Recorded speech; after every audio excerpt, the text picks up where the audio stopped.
Hello, everyone out there in the podcast and streaming world.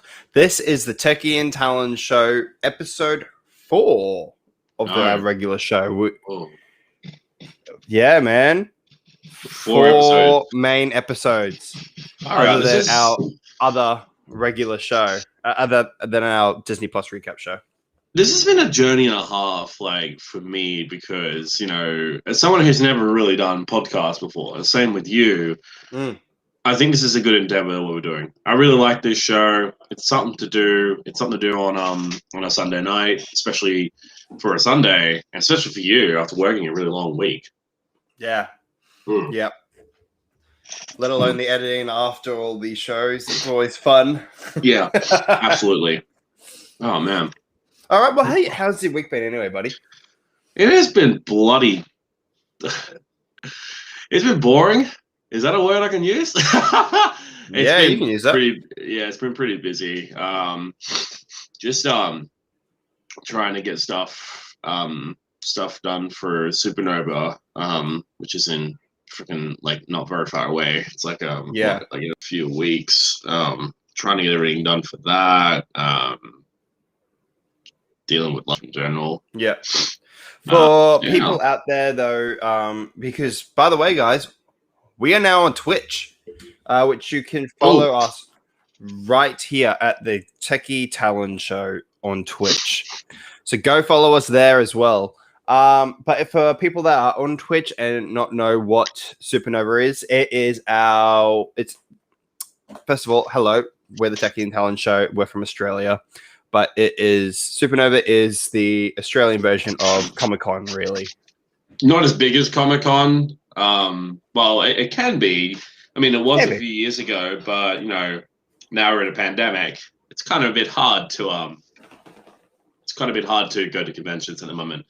But Oz Comic-Con just did their convention this weekend. They wrapped up today. And from what I was seeing online and that, a lot of people really enjoying it. They said it's a lot of fun.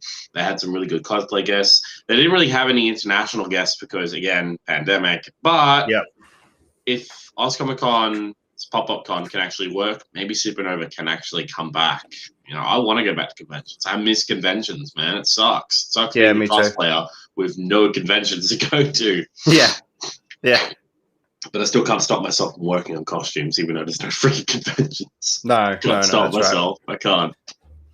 Yeah. All right, you want to dive into this thing? Yeah, let's do it. So first and foremost, so our first topic today is it is Melissa McCarthy cast in Thor: Love and Thunder as fake Hela. I've seen the photos, man. I couldn't stop laughing because it's so bad. The costume is. I know it's meant to be like a comedy type of like play in that kind of retelling the events of Thor Ragnarok with Hela and Loki and Odin and Thor and that. But out of every single actor they could have chosen, you chose Melissa McCarthy to play fake Hela, and I'm laughing my head off so much. And like, you got Sam Neill as Odin. You got what was it, Matt Damon as Loki. You also got Liam Hemsworth as Thor. Yes, I found that out. Liam Hemsworth is playing fake Thor. He played fake Thor in Ragnarok, and now he's come back again as fake Thor again. I think this is just to dupe on the fact that originally when they were casting for Thor, Chris and Liam actually were head to head. Yeah, I think so. Yeah, they were, and so was Tom Hiddleston, because Tom Hiddleston did a screen test, did a camera test with the Thor wig and the hammer, and I would actually love to see that photo. Oh, that was just out of curiosity. See what he would look like. I would love to see it too. It's like as good as like seeing Cillian Murphy as Batman, as Bruce Wayne, because he auditioned for the part for Batman in Batman Begins, and of course the screen tests they did, they didn't have Bale's suit made, so they just used I think he used the sonar suit from Kilmer's Batman. And Cillian Murphy, he actually looked pretty damn good in the bat suit. I mean, anything's got to be better than Nicolas Cage in his Superman suit. Don't give me post-traumatic stress disorder of that movie that never got made, because wasn't that going to be Tim Burton's Superman? Yeah, it was. I actually have a documentary done by the late John Schnepp.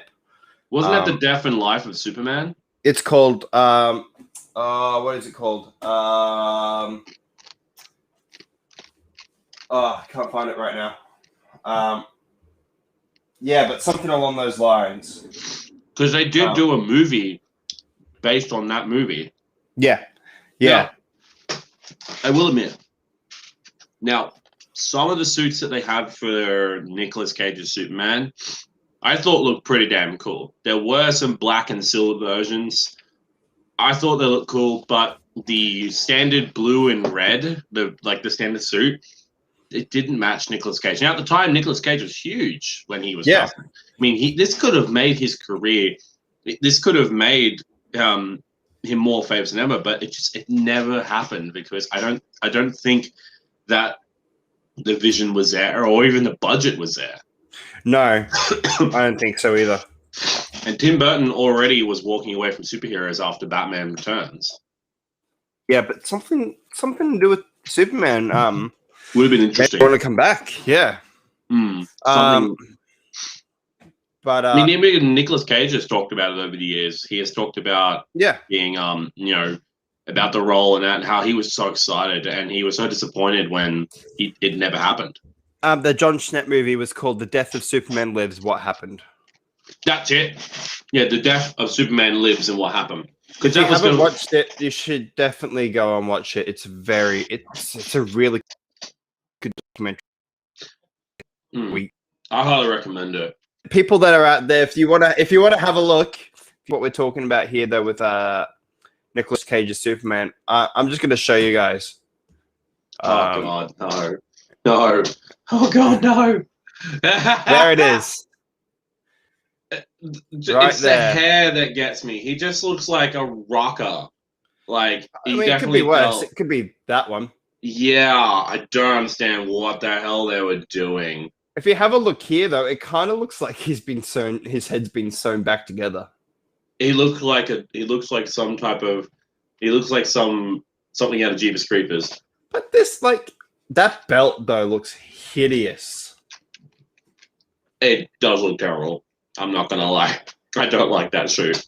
Like No. the crest. I love the crest. I love the blue, but the belt and also the cape, I'm not a big fan. Yeah. But that's enough of that. We're talking about Melissa McCarthy here. So the reason we know that she has been cast is there have been leaked photos from the set. And she looks so uncomfortable in that suit. She really so does. Uncomfortable. She really does. She looks super uncomfortable in the suit. Like, now again, she might just be acting in character, but for seeing those set photos, I'm like, it looks like she doesn't even want to be there. Yeah. Yeah. Like, out of every single actor you could have chosen, like, you've got a really great cast here to do this fake version of Ragnarok retelling. You've got Sam Neill, Matt Damon, Liam Hemsworth, but out of every single actor you could have chosen to play a fake version of Hela, you choose Melissa McCarthy. The reason why we're thinking that we know she's fake Hela is because, as you mentioned before, Sam Neill's back as fake Odin. Mm-hmm. Liam Hemsworth. Sorry, Liam Hemsworth. Luke Skywalker. Yeah, that. He's back as playing fake Thor. Mm-hmm. Matt Damon's back playing fake Loki. So what we're seeing here is another like a sequel to the joke that was in Ragnarok of the theatrical version of Thor. They were retelling the events of Thor: The Dark World, where Loki sacrificed himself, which is not true because he actually lived. Yeah. Another thing as well. One thing that made me interested was just I love the fact that, like, you know for a fact that when people saw this, or people heard that Melissa McCarthy was in this movie, they actually thought she was going to play a main role. I had a friend of mine message me on Instagram going, she's going to wreck the movie. She's going to wreck it. It's Melissa McCarthy. Why is she in a Marvel movie? I'm like, there's probably a reason why she's here. Obviously, she's not going to be a main character. She wouldn't want to be a main character. How would she fit in? But of course, when we saw the photos, I was like, I shared it around. And I was just like, told you, she's not a main character. She's playing a fake version of Hela in a comedic retelling of Thor Ragnarok. Yeah. So your final thoughts on Melissa McCarthy being cast in Thor? Fucking hilarious. I think it's gonna make me laugh because one, I'm just thinking of her reciting the same lines as Kate Blanchett in the original film. I'm just gonna belly laugh probably. I'm just excited for Love and Thunder in general because of the characters they've got in it. One I'm particularly interested to see more of, what we have not seen, is Christian Bale as Gore the God Butcher. Yeah, no, we still haven't seen anything coming from that one. And this is his first Marvel movie. Like, this guy was Batman, and he has stated he wouldn't do another superhero, but he never said anything about a villain. It comes to this. It comes to money. That. But also, it comes to that. It comes to that, but also it comes to fans as well. Because, again, originally, a lot of these actors who came into the Thor universe and that, Anthony Hopkins, he didn't know who Odin was. He knew about the Norse mythology, but he didn't know about the Marvel stuff. He actually had to read about it. And Hopkins has stated he actually likes reading comic books, particularly Thor ones. He likes the storylines. He likes the mythology. He likes the font they use for some of the text. He really likes it, and that's why he was cast as Odin. And I think he was perfectly cast as Odin. I think so too. I mean, my overall thoughts with Melissa McCarthy. Well, look, she is fake Hela, which is good.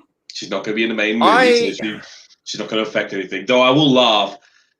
You said this, that if Gore the God Butcher comes to the play and just thinks they're the real gods and just kills them all, that'll make my day. Like, Gore just comes down, sees the gods, and he's just like, wait, are you the gods? Murders them all with... Then, obviously, he's got the all-black blade, which is his killing weapon. That means that that the symbiotes are now officially canon into the Marvel universe. So another thing as well, in Marvel Comics, the king of the symbiotes has come along, Null, and he's fucking OP, bro. Yeah, yeah. And, but yeah. Look, my thoughts with Melissa McCarthy. Yeah, look, I haven't really liked any of her new movies at all. One exception was Identity Thief. I really enjoyed that one. I haven't seen it. It's the one where she ends up pretty much taking other people's identities. Intentionally or accidentally? No, intentionally. Oh boy. Yeah, but the reason why I like it is mostly because of Jason Bateman. Bateman's great. He's a great comedic actor. Awesome. Yeah. So working with those two together was great. It was actually my first time seeing her away from her Suki character in Gilmore Girls. So, and it's a completely different type of character. But that's the thing. I was like, okay, this is a different type of character. But every other movie she has made since Identity Thief has been the exact same, and I don't like it anymore. See, I get that she wanted to not be typecast anymore from being Suki, but now you've typecast yourself as this whole new persona, and it's not funny. It's like it's not funny anymore. Yeah, it's like how I felt with her in Ghostbusters. Ghostbusters in general is a failure.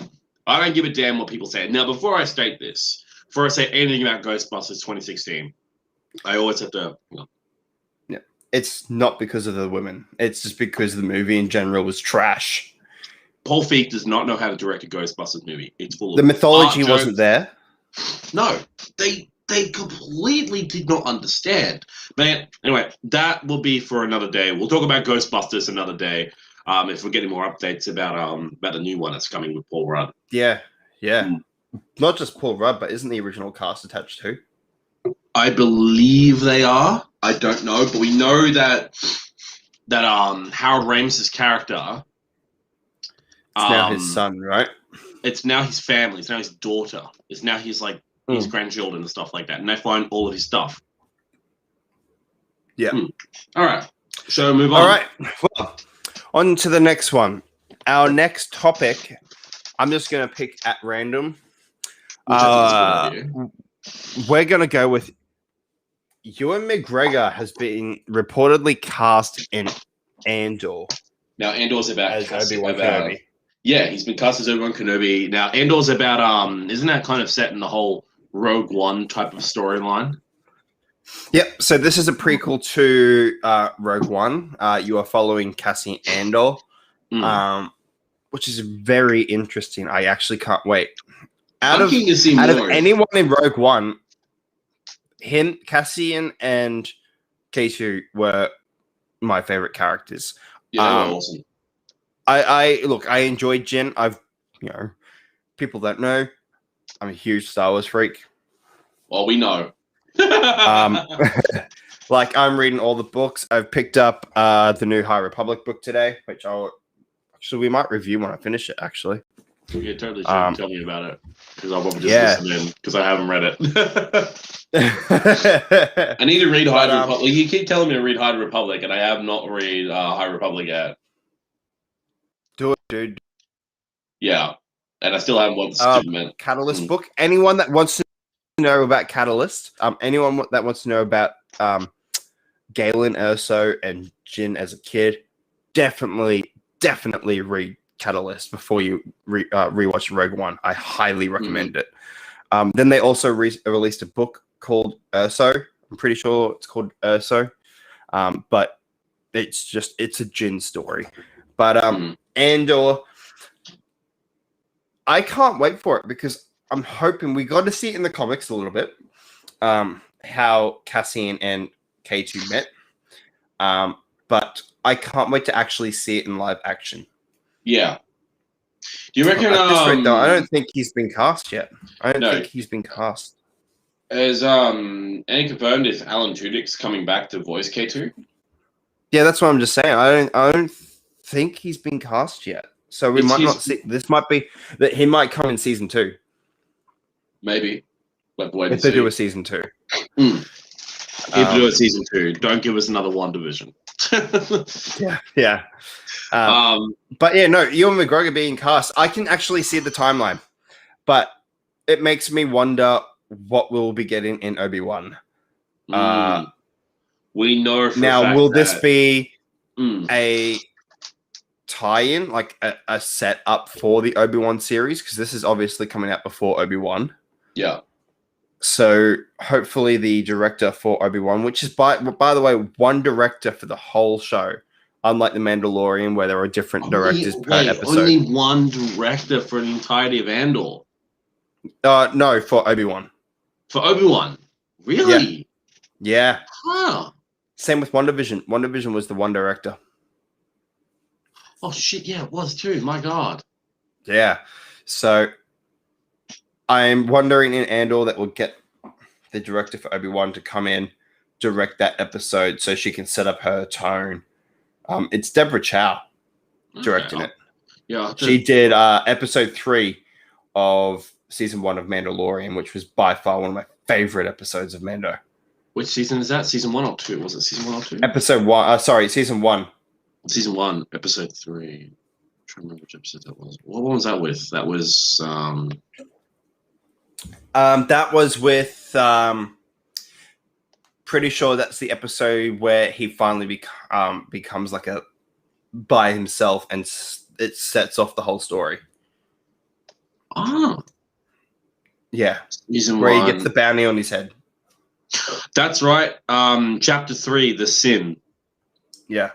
Yeah, chapter 3, The Sin is it's when he returns the client. He returns the child to the client. Yeah. So she directed that episode, which is by far my favorite episode out of the whole show, other than season 2 final, for reasons. But yeah, I'm just wondering how they're going to incorporate Obi-Wan into Andor. I think it might tie into maybe it's because how many years was Rogue One set after Revenge of the Sith? Because it's definitely before New Hope. It's just before A New Hope. Yeah, it's just before A New Hope. And what's the time difference between A New Hope and Revenge of the Sith? Is it like 4 years? Like many years? No, dude. Yeah, it's like at least 10 or 20 years, I think. Because Luke's like a young... How old was Luke? As long as Kennedy is gone. John Davis has just said that. As long as Kennedy is gone. Kathleen Kennedy. Oh, man. I agree with you, John. I agree with you too, John. Oh, my God. I don't want Kathleen Kennedy to... I just want her to... Pardon my French. I want her to fuck off. She doesn't know what she's doing. Because I don't trust her with any Star Wars stuff. Just let Dave Filoni, Jon Favreau work the Star Wars stuff. We all know what she was last attached to before Star Wars, and look how that went. What was it before she was attached to? Oh, mate, she was a producer for Kingdom of the Crystal Skull. Yikes. But in saying that, though, I'm pretty sure she also worked on E.T., though, so she's got some redemption moments. Yeah, but E.T. is a movie that came out in the early 90s, 80s? Yeah, but that's what I'm saying, though. Like, she's had great moments in her career, but recently, yeah, John Davis has betrayed Lucas. She has betrayed Lucas. She has betrayed Lucas. She's betrayed George Lucas. She literally, like, the whole entirety of Disney have fucked over Lucas. Like, what wasn't that, though? Like, here's the thing. Episode 7, Force Awakens. It wasn't supposed to be Force Awakens. No, it wasn't supposed to be that.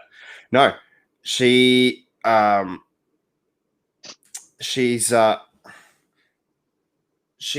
pretty much George Lucas had a script. Yeah, I've read that. He had a whole plan, and Star Wars Theory was talking and about they that, went, no, we're gonna go our own way. Yeah, because Star Wars Theory, he was talking about that. He said that George Lucas had a whole script, like he had a whole sequel trilogy planned with this new script, and Disney were like, "No, we're not going to do it. We're going to do it our own way." And yeah, exactly. John Davis said it right. A New Hope rehash.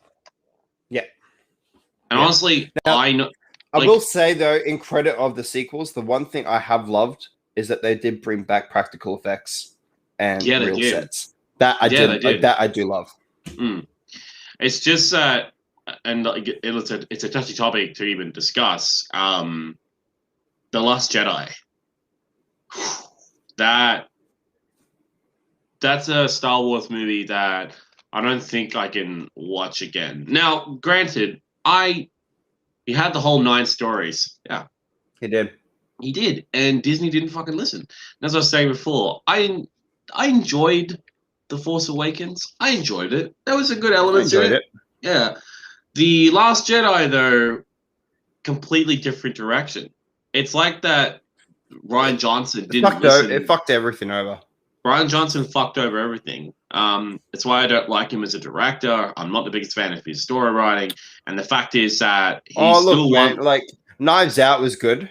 Knives Out was good, but that's not Star Wars. And no. But what I'm saying though, like him as a director though, like he's done greatly. Like Looper was good. And Knives Out. Like I can't wait. And they have confirmed recently too that his trilogy is still happening, but we don't know when the hell that's happening. I hope it doesn't happen because I just don't think like he can. And he can write sci-fi. But the difference I reckon if you give him his own stories that has got nothing to do with the Skywalker saga. Yeah, do something different for a change. Okay. I mean, hell, even if Ryan actually Luke Skywalker was a wimp in the last 3. Yep. Oh yeah, yeah, he was, and it sucks because he's the most powerful fucking Jedi. I mean, look how they redeemed him in the Mandalorian season finale of season 2. That scene made me so happy to see him again. That's the Luke I know, not the one that they wrote in the last 3 movies. Even in Battlefront 2, the game, the story mode with that, and you're gonna play as Luke. It was fantastic. John's like, no, he wasn't. He was a Jedi. I think honestly, I loved how Mandalorian really capitulated bringing Luke back. I mean, for God's sake, just to see how powerful he was, just taking on all those Dark Troopers that Mando was struggling against, all of them were struggling against, and he just wiped the floor with them. That hallway scene is probably one of my favorite ones. And I've compared it to Vader's one in Rogue One. They're almost fucking similar, especially with the way he was portraying his powers. Mando's last one was a redemption.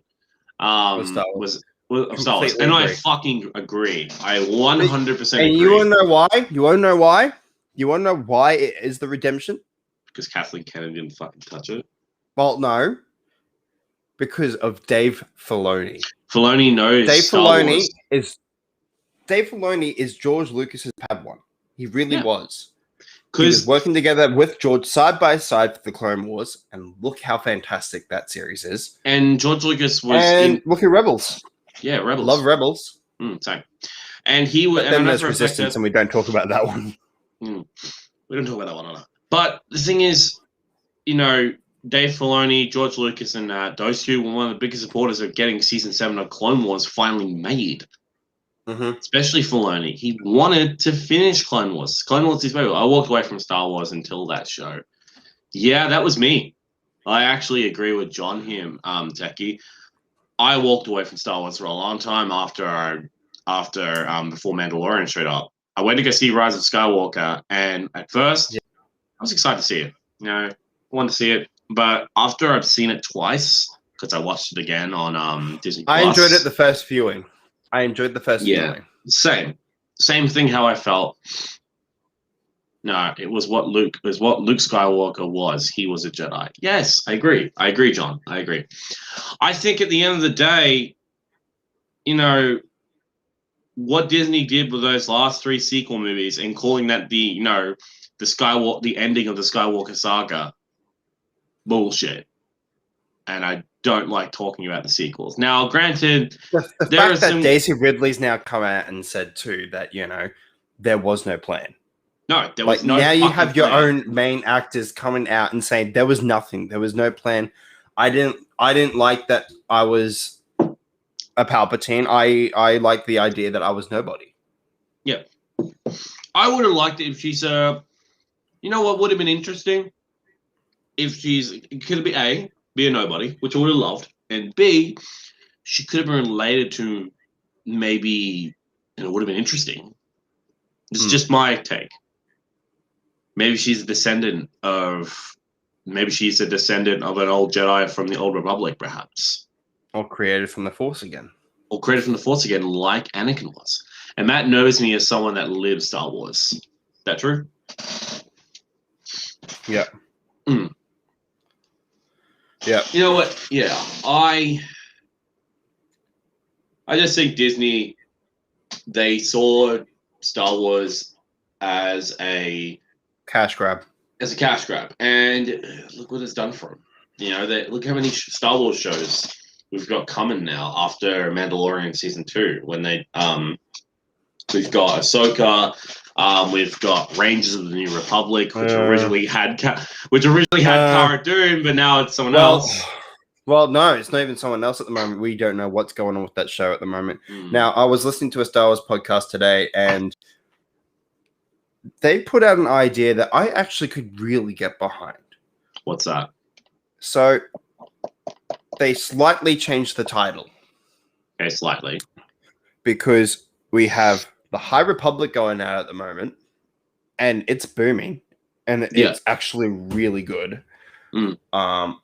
And you change from Rangers of the New Republic to Rangers of the High Republic. Yeah. And you make it a High Republic show instead. Instead of Rangers of the New Republic. Instead of making it the New Republic, you make it of the High Republic instead. High Republic instead, which I think is actually... Reyes of Palpatine wasn't a problem. It was the story. Yeah. Yeah, the story made no sense. I honestly think that the story idea they had for, in general, bullshit. Like, you don't need to... first of all, and I've said this to Techie, Palpatine didn't need to come back. He didn't. No. Yeah, anyway, we've gone way off topic. We were talking about Andor, then we got... But yeah, no, so... Stuff. I reckon they could do a High Republic show instead, and take that way you can take out Cara Dune quietly. Yeah, and you've said that you really like Cara Dune. The character, just what the actor has done is not right. Yeah, recently with what she's been doing, no. And I know for a fact that her bosses at Disney were telling her, "Hey, you need to stop doing this because it's been." And it wasn't just. At first, I was super pissed. No, John. Sorry, no, it's all good. It's all good. We get off topic all the time anyway. And we like talking. But look. At first, when they came out and said that she was fired, I was super pissed. Right? Yeah. Because of the world that we're living in. Right? But then knowing more with what was going on behind the scenes that has come out now, I can fucking understand why. Right? This started in around November, just before the just in the middle of Mando season 2, all of this stuff started to happen. Yeah. And Disney came to her and said, "Hey, look, fine with freedom of speech, but you need to stop this. You need to stop this. This is looking bad for us. This is looking bad for you. You just need to stop this." And she stopped. Listen, she stopped. She stopped. Give it a couple of weeks, and it relapses and starts to happen again. So Disney have come back, gone to her manager and said, "Look, you need to tell her to stop this. This is just again ridiculous." They gave her at least 6 chances. Yeah, 6 chances of doing this. They had a sit-down meeting with her. She said, "Yep, okay, I'm going to officially stop. I won't say anything anymore. That's fine. I understand that. I don't want to lose this job. Blah blah blah blah blah." And then January happens, and all hell breaks loose, and she goes nuts again. And this was the final straw. This was the final straw for Disney. They gave her 6 chances, and they went, "Fuck it, that's enough. We've given you multiple chances. You're out. You're fired. You're out." And also she was literally spewing out fake coronavirus stuff, saying the pandemic's, it's fake, it's not real. She was doing all this stuff. She compared Democrats to fucking Jews in Nazi Germany, which that was the last thing. Yeah, that was the last thing. This was the last straw. When I saw that fucking thing she shared, I was just like, "Are you insane? Like, Yeah. you legitimately actually thought that you're fucking working for Disney. You're probably getting millions of dollars, and you fuck it up over a fucking political stance? You're an idiot." And to state her fucking complete and utter lack of mental thought, she now actually is working with Ben Shapiro and doing a fucking film with him. Yeah. But that's political stuff. We don't want to inject it into there. I think we should definitely move on and do a random topic next. Yeah, I think so. I think so too. Because all right. Shall I choose this time since you chose twice? Sure. All right. Just for you, we're going to talk about Snyder Cut. The Snyder Cut. Yes, fucking Snyder Cut. Woo! All right. So, if you guys don't know, obviously, you're on our show. The Snyder Cut has come out. So, I can't remember if we mentioned it last week, but it's 4 hours long. 4 hours and 4 hours long. And now they have come out, and there are 6 chapters. 6 chapters.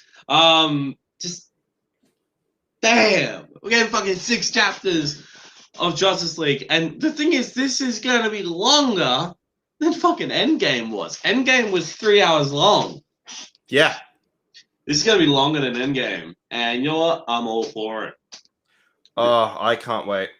And it has no... I mean, look, I know there are a lot of people out there that don't like anything to do with the new DC stuff. And I get why.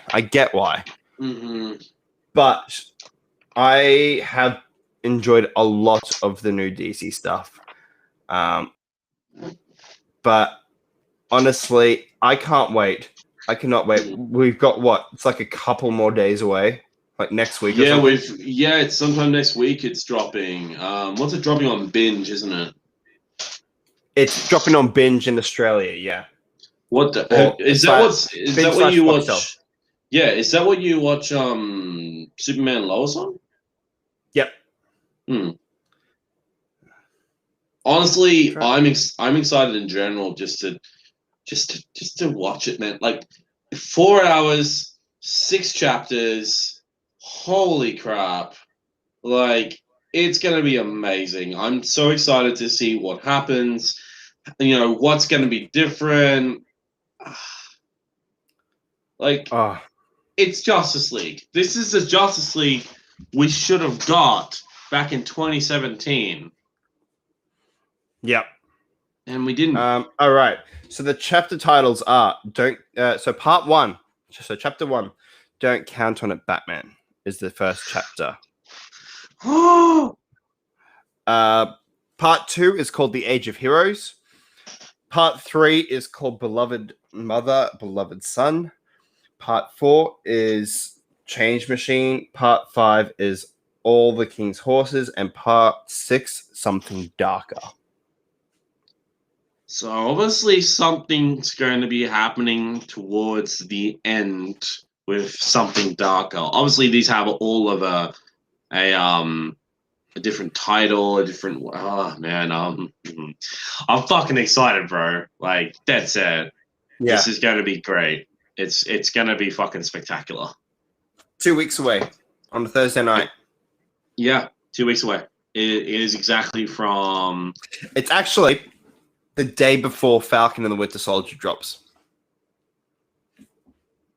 Shit, our show is going to be busy on Sunday Mm-hmm. and Saturday. Shit. Mm-hmm. Oh my god. So we've got a busy. So, yeah. Look, so I'm thinking. Thursday. So for anyone out there, I think we might do maybe a midday stream on Saturday. Maybe to do a talk about the Snyder Cut. Absolutely.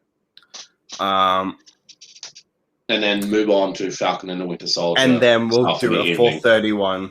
4:31 for our non-spoiler Disney Plus recap show. Yeah. Yeah, I agree. I think that's gonna be a good idea. Yeah. All right. The next topic. All right. Let's move on. I think it's another one. I got one here. You got one? Yep. Something that I have been looking forward to as a longtime fan of the series, and it's been delayed again.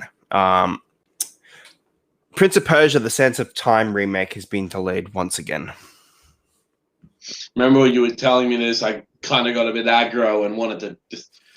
like, how the hell can they delay it again? Why? This is the second time they've delayed the game. Are they going to do another Cyberpunk? I really hope they don't. Like, a lot of people don't know, I love Sands of Time. I love Prince of Persia. I remember playing this game when I was a kid, back in the day, on PS2. I finished the game in about 4 days because I loved the story. And I've been wanting a remake for a while, and I will admit, and Matt and Techie has said it, that the trailer they released for it for the first time wasn't really that good of a trailer. Oh, it wasn't that good of it. It wasn't good of a trailer. It was the textures just looked so unfinished. It did not look like a remake at all. I would rather play the original. It just looked like an enhanced. Actually, not even the original. Game. They've already brought out a remake. They already did. Back on the PS3. On the PS3, they released the Prince of Persia Trilogy HD. I've already got the remake, but it's more that I can't wait to actually play it on newer consoles. But here is the statement from the company itself. Hello, Prince of Persia fans. Since announcing Prince of Persia: The Sands of Time remake in September, we saw an outpouring of feedback from you on this beloved franchise, which I believe is actually the textures and how it doesn't look right. It is your passion and support that is driving our development teams to make the best game possible. With that said, we have made the decision to shift the release for Prince of Persia: The Sands of Time remake to a later date, which means we don't know when we're getting this game now. This extra development time will enable our teams to deliver a remake that feels fresh while remaining faithful to the original. We understand the update might come as a surprise, and we will continue to keep you posted on the progress of Prince of Persia: The Sands of Time remake. In the meantime, we want to thank you all for your ongoing support, the dev team. That just sounds like PR talk to me. Typical. But it's the fact, though, that we were supposed to get it in January. Then they delayed it to March, and now we don't know when we're getting this game. Are we going to get this game? Or is it just going to go into development hell? I really hope it doesn't go into development hell, because I'll lose my mind if it goes into freaking development hell, because, again, I love Prince of Persia. I love The Sands of Time. And I've been wanting them to do a remake for a while because I never got to play it on the PS3, which sucks. But now they've delayed it without a release date. What the hell, guys? You need to have a release date. But I actually learned some stuff today about another gaming franchise. This is another topic that I learned as of today. And it's back to our good old friend Avengers, the video game. I think you know what I'm talking about. Okay. So this is what I learned today. This is kind of like breaking news. that Square Enix have decided to make it harder to level up your characters. They've slowed down XP. Yeah, I'm not kidding. So let me just open up another tab, and I'll read out an official statement. Give me a second. They can't. The game's already tough to play as it is because it's so buggy. Yeah. Give me a second. Let me just load up an article. Let me check all the news. I mean, look, I enjoyed the game. I'll say that. I enjoyed it. Not loved it. Yeah. But it's the fact that you pay full price for a game. Yeah. Not finished. Yeah. Hello, Cyberpunk. But you get 4 villains. And you burst 2 or 3 of them in the first 10 minutes. Yeah, and the 2 major supervillains are a whole bunch of mechs, but the only major villains that you face is Taskmaster and Abomination and MODOK. That's it. But anyway, this is the official statement. I'm reading this off Polygon. I just have to say quickly though. They call it an Avengers game, but they kill Cap off in the first 4 minutes. I know. How is it an Avengers game when you kill him off? Who knows? Anyway, so go on. Marvel's Avengers. Yeah, so the official statement from I'm reading on Polygon. Marvel's Avengers XP grind is about to get even slower for some reason. The worst part of Marvel's Avengers is getting even worse. Marvel's Avengers, the action role-playing game from Crystal Dynamics and Square Enix, is finally coming to current-gen consoles on March 18th. It's also getting another change. After that date, it's going to take even longer to reach the game's max character level because the developers is increasing the XP requirement. So they're increasing the XP requirement. Now, first of all, there's no fucking problems with the leveling. It was fine as it is, and the fact is that they're fucking it up now. They're making it even more harder to get. They're increasing the XP requirement. What the hell are these guys thinking? So, according to the developer, the quick level ups and rapid XP gain was something it thought about. It could be confusing new players, in part because each level required about the same amount of XP to progress through, rather requiring more subsequent levels. This has led to pacing issues. This is a quote from the developer, such as skill points currently being rewarded too fast, which may be confusing and overwhelming to newer players. We want each decision to invest in a skill or a heroic to be more meaningful. Now, what I'm going to do now is I'm actually going to share my screen because I want you to see this, because it's super important.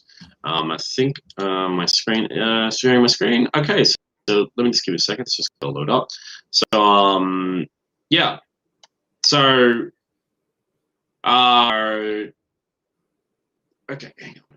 The pacing interest of skill points can't be awarded too fast, and it's confusing. New players want each decision to invest in a skill or heroic to be more meaningful, the developer said.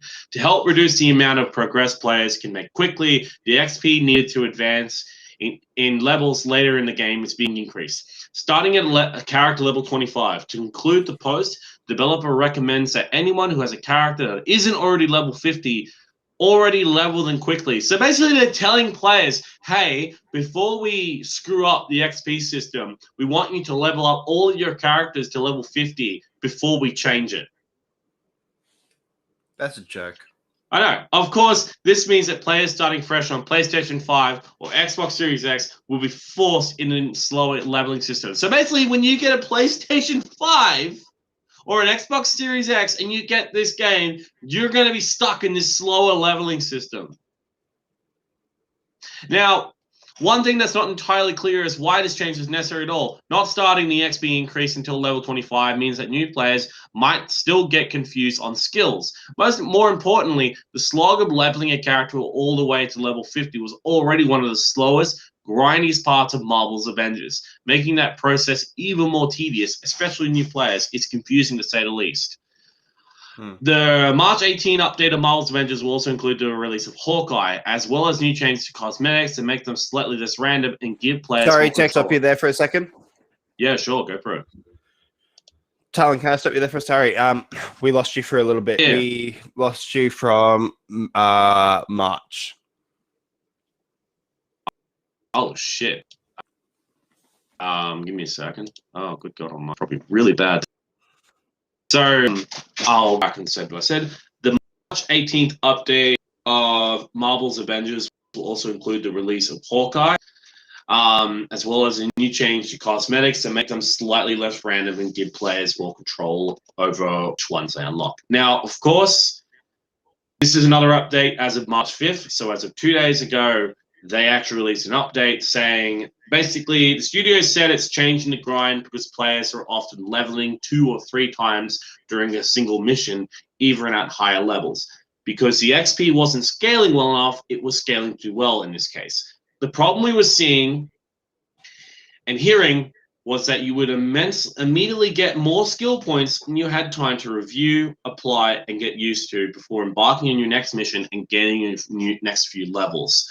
Crystal Dynamics said, hopefully you can see the issue here, perhaps making the point even more confusing. Crystal Dynamics also noted that it's changed earlier leveling in Marvel's Avengers to be even faster than it already was, which would add confusion over skill points rather than reduce it.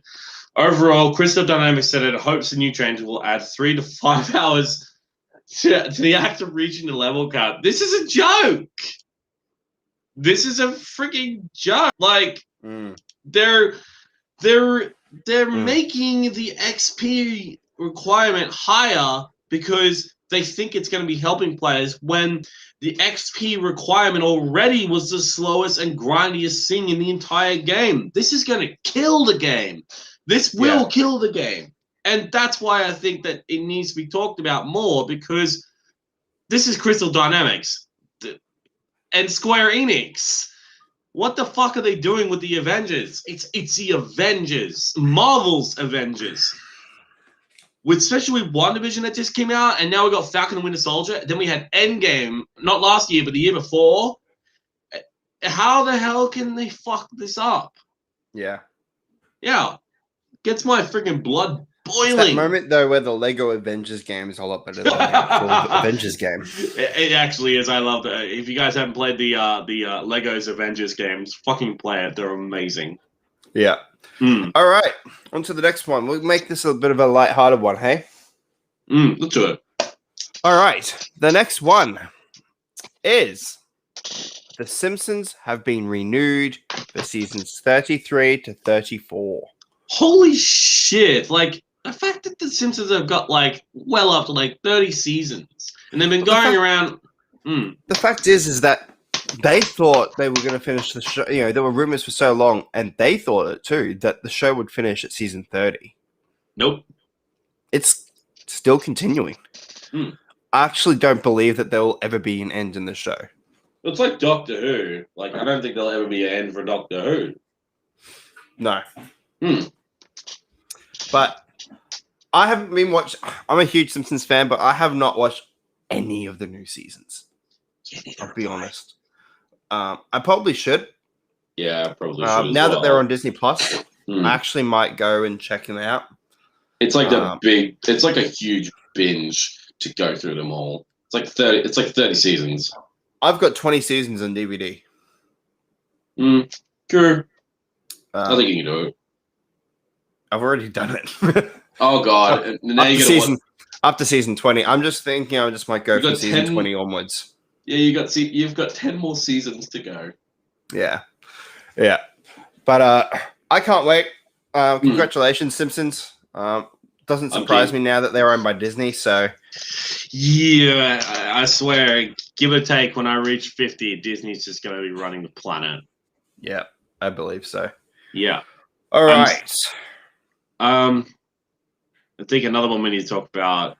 It's in the cosplay scene, and it happened recently. So Oz Comic Con just happened over the weekend. I just talked about it before, but was it a few weeks ago that this happened, or a few days ago? 2 weeks ago. About 2 weeks ago, Oz Comic Con announced a guest for their show. Was a guest, and that was Infamous by Laura, better known as I can say her name because her name is publicly out there, also known as Laura Gilbert. Now, if you guys best known as a Harley Quinn cosplayer. She's a Harley Quinn cosplayer. She's got famous because she looks like Margot Robbie, especially from the Suicide Squad era back in 2016. It's where she got big. Now, reason why I'm talking about her is because, oh my God, this woman is not a very nice lady, and I'm going to explain why. About a year ago, when the COVID outbreaks first happened, she shared a meme on her Facebook page being extremely racist towards Chinese people. She literally shared a page of "You are what you." She shared. This is the meme she shared. She said, "You are what you eat," and then underneath, some Chinese guy after he eats a bat turning into Batman. Obviously, she's making fun of the fact that COVID first started in China, and it was because of a bat virus or some stupid thing like that. Now, she was called out for that by hundreds of people. And she thought it was harmless. She still thinks it's harmless. She still thinks she's done nothing wrong, but the community knows what she did. So when she was announced as a guest for Oz Comic Con, Techie, how bad was the backlash? Oh, the backlash was quite bad. At least over 200 comments. Last time I checked, before they deleted that comment, was well over 400. I'm not kidding. With 431 comments, all of them saying that, hey, no, you cannot invite this woman as a guest. She's not a she doesn't represent the community. She's against the community. Yeah. Now, I know for a fact that when we release this for our show, and when people get up this bit, we're probably going to get some people who don't like us talking smack about Laura. I'm sorry. What she said was extremely racist, and there are other things that I will not talk about on this stream because, for personal and privacy sake, that she's done that is completely disgusting and completely irresponsible of her. She's meant to be a representative of the community. She hasn't done that. And I know for a fact that, Techie, when you saw what she had done, you were, pardon my French, you were pissed. Oh, yeah. You were extremely angry. Big time. Big time. Because I liked her. I liked her. I did too. I thought she was great. And yeah, as you said, things that we can't talk about on here for privacy reasons. After I hear that stuff, do not like her even more. I lost a lot of respect for her, those privacy ones. And yeah, look. Here's the thing. Pretty much, it's almost under the same realm type of thing as what we mentioned earlier with Gina Carano. It's pretty much the same thing, just in the cosplay community. It's the easiest way to say what's going on for people that don't know what we're talking about. The reason why we're bringing awareness is because the cosplay community does not need people like this. This is not a representative. Big representatives is, for instance, for the Australian cosplay scene or the cosplay scene in general. You've got, for instance, Kamui Cosplay, absolutely genius. You've got Cosplay Chris, amazing guy, good friend of mine. Known worldwide. Freaking Phoenix Ray. Names, you've got some there, Matthew. Who else is a bigger representative in the Australian cosplay community? I mean, look, in Australia, see, I don't. Oh, we got. Is it Breecat? Breecat cosplay? No, that's Ellie Cat cosplay. But Breecat cosplay as well. We've got Banshee as well. Banshee's another big one as well. There's a bunch.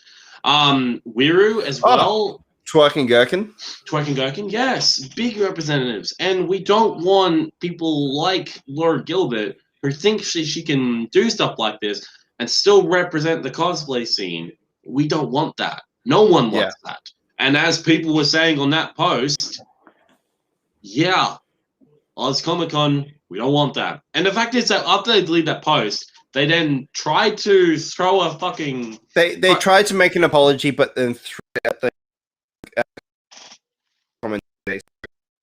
Yeah, they literally tried to make an apology, and they literally were throwing it back at us, saying that we were the guys that were bullying her. And I'm like, no, that's not exactly what it is.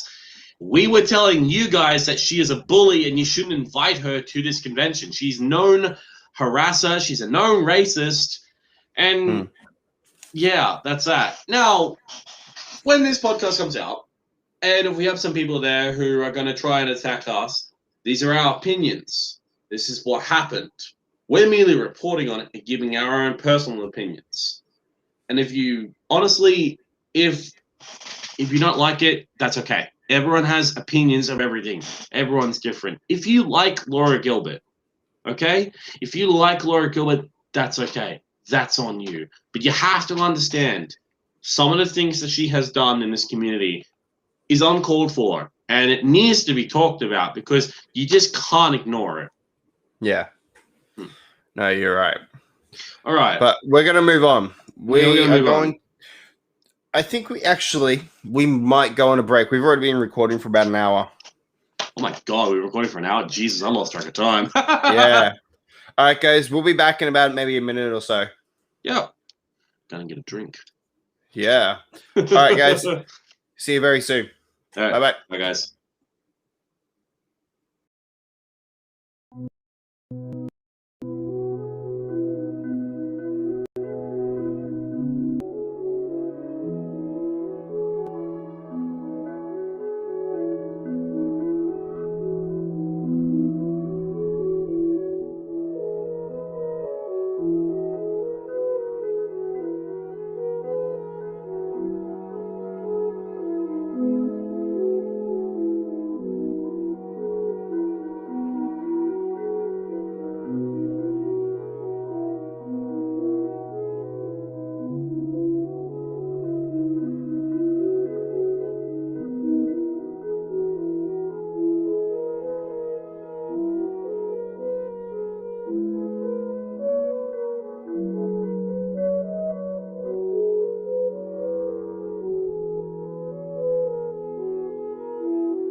And we are back.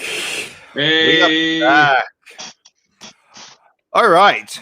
Let's get straight back into it because we still have quite a bit of stuff to talk about. We do. All right. Let's move on. Let's jump into Dungeons and Dragons. Yeah, man. Let's do that. We'll get another live action movie. Yeah, I wonder how this is going to go because the last time they adapted that did not go down well. It was a catastrophe. Even though they had friggin' Jeremy Irons in it, the movie failed. Yeah, but this time they've got quite an A-list cast, actually. Who have they got? Because I didn't really hear the cast. So who have they got so far? They have got what's his name? Hugh Grant. Oh, yes. Like, that's interesting. Because I think Hugh Grant's going to be... That'd be interesting. Because he doesn't really do fantasy-based stuff, does he, that much? Does he? Oh, he's normally rom-coms. Yeah, so that's an interesting choice. See, there are two films that I really like with him in it. And one of them... Okay, I am a big movie buff anyway, so it doesn't really matter. But in my opinion, I still really like it. Because I used to watch it with my mum a lot. But it's Bridget Jones' Diary. I love that movie. It's like a classic. It's a really old. It came out years ago when they finally finished it. What was the last one called? I think it's the Bridget Jones Baby. They adapted that from the book that came out. And my second favorite Hugh Grant movie, can't go wrong. It's About a Boy. That's a good one.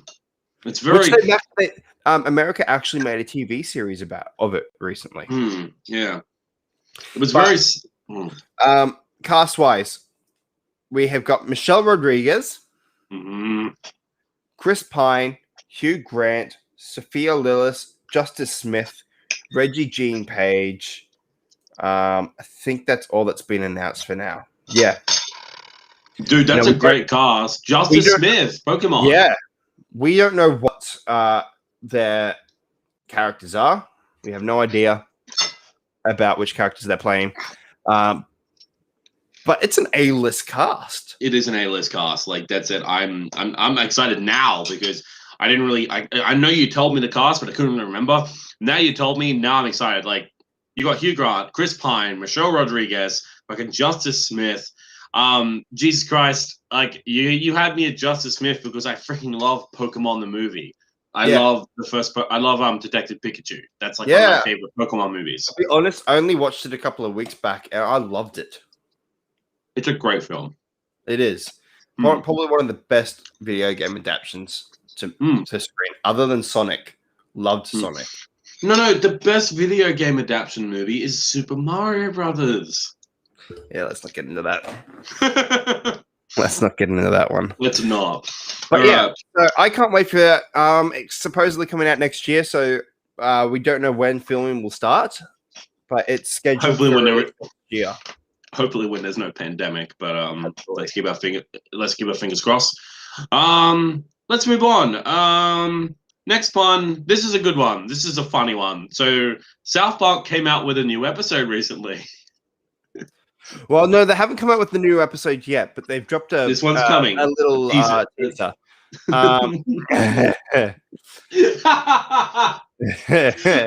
Okay, we laughed about this when we found out. If none of you knew, last year they did a COVID special. This year they're doing a vaccine special. Now, I still haven't watched the video that they released, but I can only just guess that it's just it's going to be taking the piss out of COVID in general. I remember when they did the election, and I know for a fact that this is when 2016, they did the election. I know Trump was pissed with the episode and his portrayal. He was so angry that he tried to get the show. I think he tried to get the show banned, didn't he? Yeah, I think he did. Of course he did, because he's a freaking wuss. Yeah. Yeah. Honestly, this is going to be a funny episode. I really need to deep dive back into South Park again. Like, I haven't watched it in years. I need to jump back in and start watching again. It's such a great series. My sister's ex-husband, he loved the series and he got me addicted for a while. But I just lost interest after a while. But I think I will jump back in. Yeah, no, definitely jump back in. It is a great show. It is a very great show. I'm A still lot of people have been surprised telling me that it's still around. Same thing with The Simpsons as well. Like, that show's been around for ages. Same thing with South Park. Simpsons is different though, because that was surprised that South Park is still around. Because of just how controversial it is. Yeah. Exactly that. Yeah. But yeah. All right.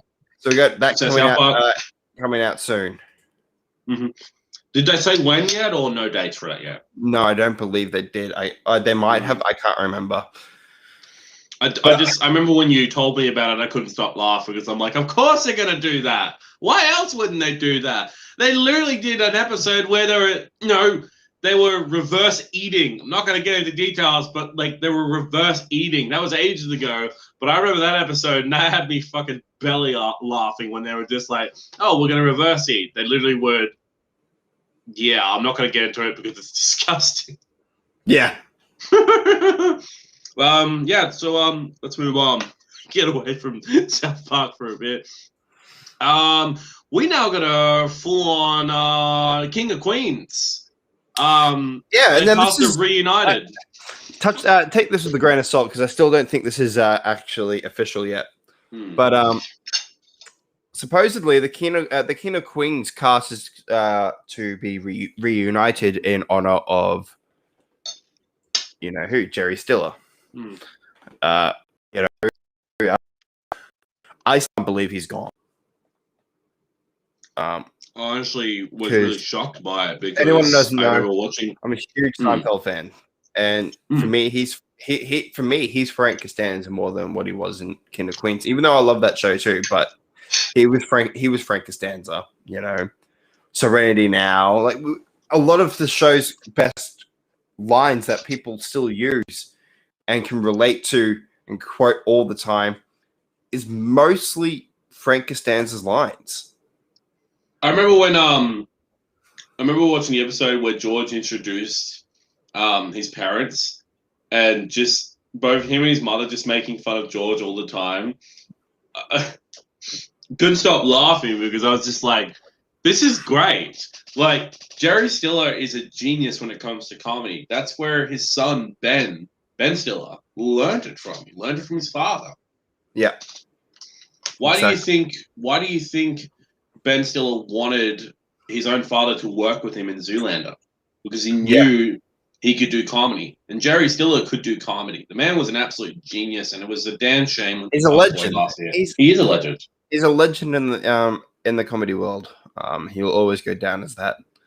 But a lot of the cast talked about Jerry Stiller's passing, but I think the most heartfelt one actually was both from his son talking about it and also from Jason Alexander talking about his time with him on Seinfeld. A lot of them said great words. Kevin James was absolutely broken because a lot of the favorite aspects of his career was working on the King of Queens with Jerry. It's what made him that show. That show made him. It made him a household name. Yeah, Seinfeld. Everybody loves Seinfeld. Not everybody loves Seinfeld, but I know majority of people love Seinfeld. Friends. People that don't like Seinfeld, you go ask them, they'll go, "Oh, but Friends is fantastic." Yeah, you're one of those people. I'm actually one of those people that likes both. Not knocking Friends, but in my opinion, I don't like Friends. I think if you take out Joey and Chandler, the show's just useless. You could have just made the show just about Joey and Chandler. Well, they did. They did. They did a spin-off for Joey. Yeah, that was not. It didn't work because it just doesn't work. You need the whole guys. I actually love Chandler, and there was I've forgotten the actor that plays Chandler. What's his name again? I forgot his name. Matthew Perry. There's a SNL skit that I love with him. It's all sarcasm. He's in a Sarcasm 101. See, I liked him in 17 again. Yeah, that was interesting. Where it's both him and Zac Efron, right? Yeah. It was Zac Efron at his peak. Yeah, Zac Efron is big, but you know what? Zac Efron now, I actually don't mind him now. He actually can act, and I would like to see him do some big roles. But again, let's wait and see. But back to the King of Queens. Again, this is just a rumor. We don't know if the cast are reuniting. I would love them to reunite. You know, Kevin James. I think he can do more King of Queens. Oh yeah. You know, he would do it in honor of Jerry because I don't think Jerry would want Kevin and the rest of the cast to, stop working on projects because he's passed on. He wouldn't want that.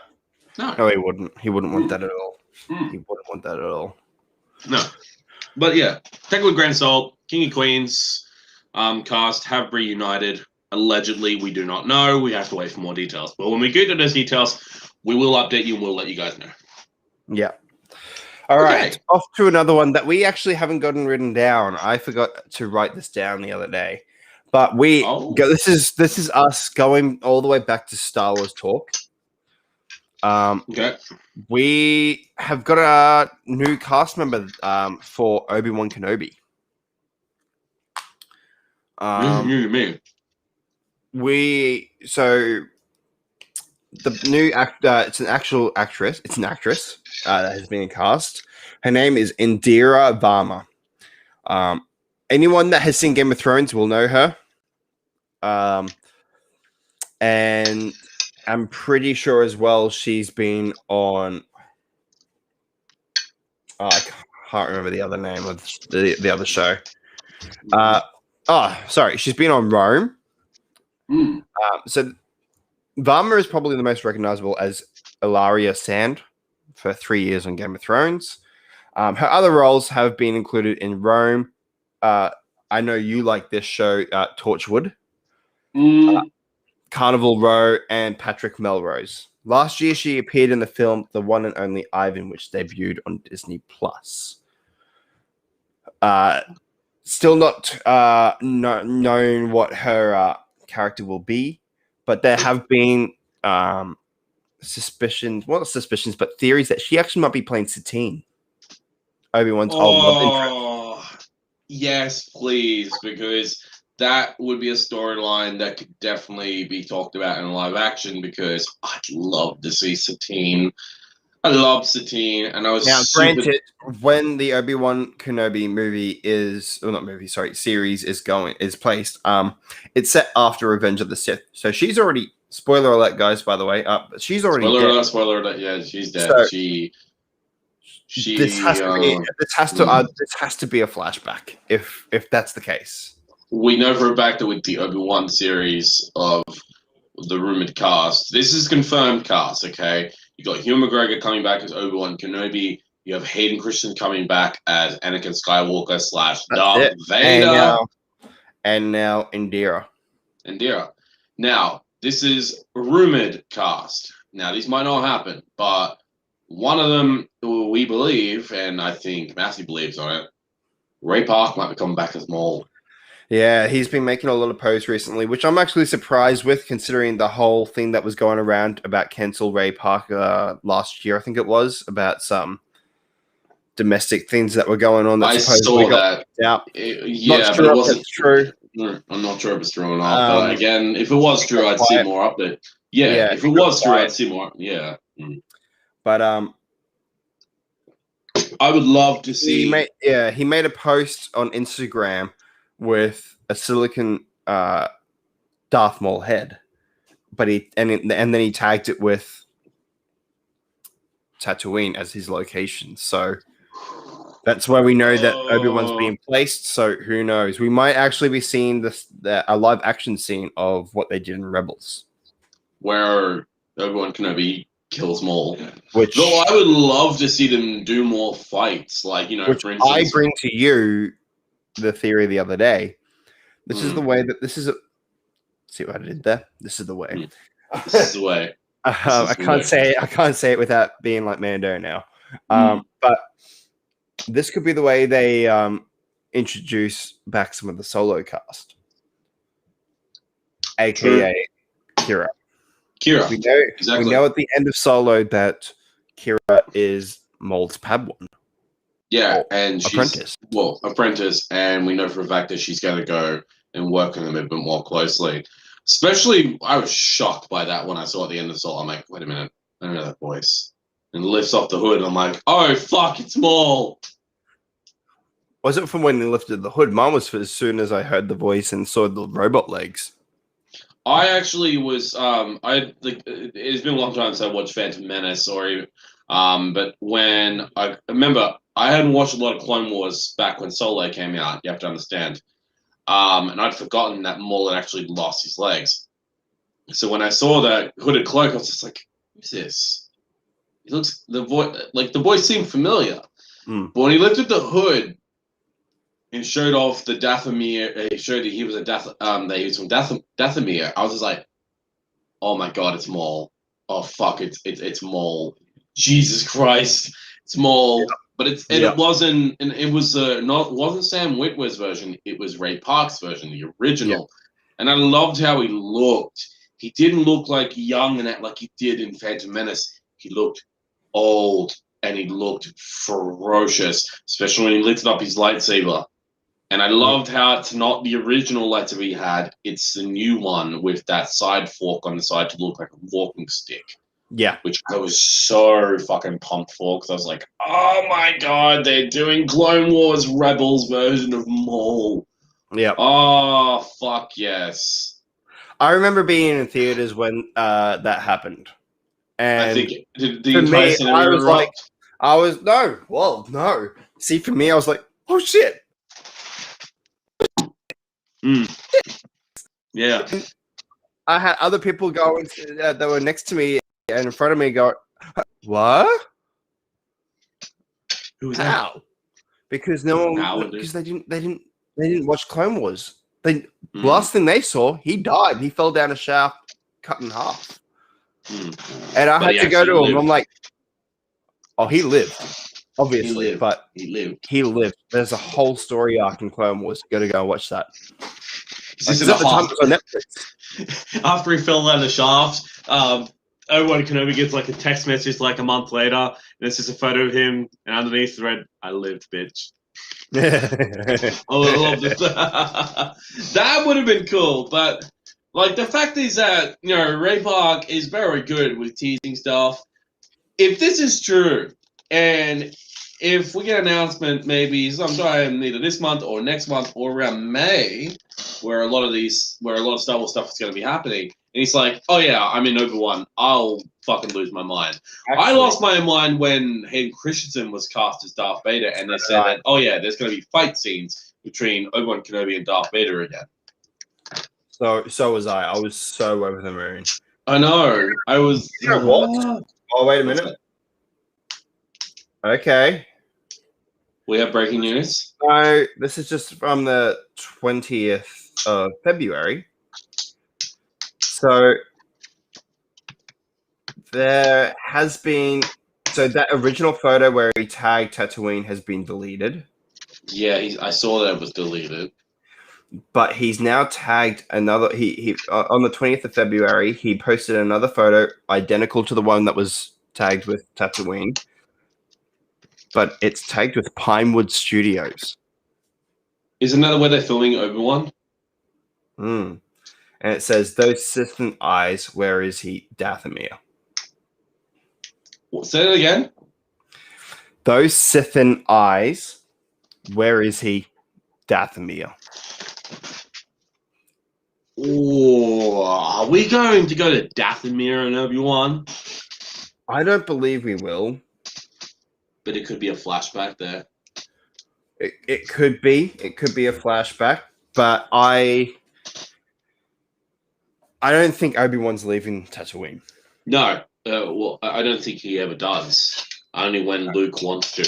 He only ever leaves. He only ever leaves Tatooine when Luke leaves Tatooine. So he stays with Luke to help him train. Yeah. Because he made a promise to Yoda that he will stay and watch the boy. Yep. Until he's of age. And he did.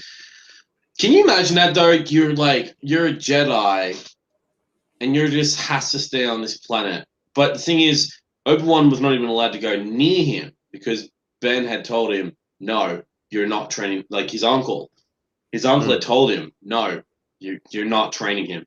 You're not. Yep. I don't want anything to do with you." Look what Yep. his father. Look like you know who his father is. His father's literally, he's evil. He's a murderer. He's a known killer. Yeah. He's a known killer. And what are you? Yeah. So that's why Luke refused to do anything. That's why Luke's uncle didn't want anything to do. He didn't want anything. Like he didn't want Luke to have anything to do with Obi-Wan Kenobi and the Jedi. No, not at all. Not at all. But yeah, so we shall wait and see. But there was one other rumor that might still be going around. So supposedly Liam Neeson might be making a cameo. But I'd love that. I would love that because I think that if they did that, it makes sense. It would make sense because Obi-Wan still needs to learn how to be one with the Force. Yeah. You know, come back as a Force ghost. I'd love to see that. Yeah. All right. We're going to move on. Because I could literally talk about Star Wars all day. Yeah, we probably could. We'd probably talk our freaking listeners' ears off. Yeah. All right. So the next one is Joseph Gordon-Levitt has been cast in the new Pinocchio live-action movie. Alongside, Tom Hanks as Geppetto? Yep. Alongside Tom Hanks as Geppetto. And I had no idea they were doing a live-action Pinocchio. Neither did I. Yeah, neither did I. I didn't know about this announcement, actually. Yeah. But what are your thoughts? What are your thoughts about it? I mean, that's cool because, like, it's an interesting concept. And also, I love Joseph Gordon-Levitt. I reckon he's going to freaking kill it as Jimmy Cricket. And also, Tom Hanks as Geppetto. I can't think of anybody else who played Geppetto than Tom Hanks. Yeah. Though I would have laughed if he was cast as Pinocchio. He's playing another wooden doll. Yeah. Ride like the wind, pulls out. Oh, wait, shit, wrong character. Yeah. But one thing that we should be mentioning, though, is Robert Zemeckis is directing the film. Yeah, he's come back because he has not directed a movie in a very, very long time. No. For people that aren't really well known with names, Robert Zemeckis directed one of the greatest trilogies of all time, in my honest opinion, and that is Back to the Future. Dun, dun, dun, dun, dun, dun. Yes, I love Back to the Future 1, 2, and 3. You cannot trump it. It's one of the best time travel movies ever. Yep. Number 2 is by far the best one in my eyes. I love number 2. Number 3 gets an honorable mention because I love the Wild West. I love the fact that finding out about the truth about what happened to we were talking about this last night. Tell the audience what happened to freaking to Marty McFly. So they were doing the scene, and and he was being hanged. Is that correct? Oh, okay. All right. So I believe he was being hanged. So in part 3. Yeah. He ended up actually blacking out. Yeah. He almost died. He almost choked to death. So what happened was it was a scene they were doing where his character, Marty McFly, Michael J. Fox was supposed to be hanged. But what had happened was he was actually being properly asphyxiated, meaning he was actually choking. He was actually being strangled to death. And if they had not cut him down, he would have blacked out and he would have died. He almost died on the set, that would have been a disastrous way to talk about Back to the Future. But this came out from his book too, didn't it? It came out from his book because no one knew. He didn't tell anybody. He didn't tell anybody. The only people that knew were the cast and crew who were on set that day when they filmed it. But no, it was crazy what happened. But I'm glad Zemeckis is coming back because Well, I love Polar Express. That was another film that he directed with Tom Hanks. Hmm. I love Tom Hanks. I love Tom Hanks. I love the Polar Express. Polar Express, it's a good Christmas movie. I loved it. It's a bit dated now, especially with the animation and the CGI that they had back then. Yeah, Still a great movie to watch. it's fantastic. I watch it every year. I watch it every year. Yeah, watch it every year on Christmas. I usually watch Home Alone on Christmas because I'm that guy. I love Home Alone. Anyway, your thoughts on Zemeckis coming back? I can't wait. It's already been talked about. He's done my favorite trilogy of movies, and I just can't wait to see him back. Honestly, so it's been a long time. Do you know who's cast as Pinocchio? No, I don't think we've got a casting choice yet for Pinocchio himself, but we've got a couple of other. Oh wait,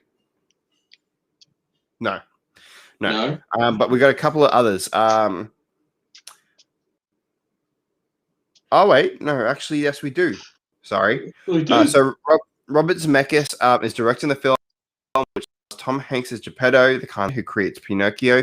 He will be voiced by Benjamin Evan Ainsworth from Flora and Ulysses. Yeah, Flora and Ulysses. That's a new Marvel Disney Plus series that's happening right now. Actually, it's on Disney. Yeah, it's just a Disney Plus series. Yeah, the Blue Fairy is a magical being who fulfills Geppetto's wish and transforms Pinocchio into a real boy before accompanying him and Jiminy Cricket on some of their adventures. Elsewhere, Keegan-Michael Key.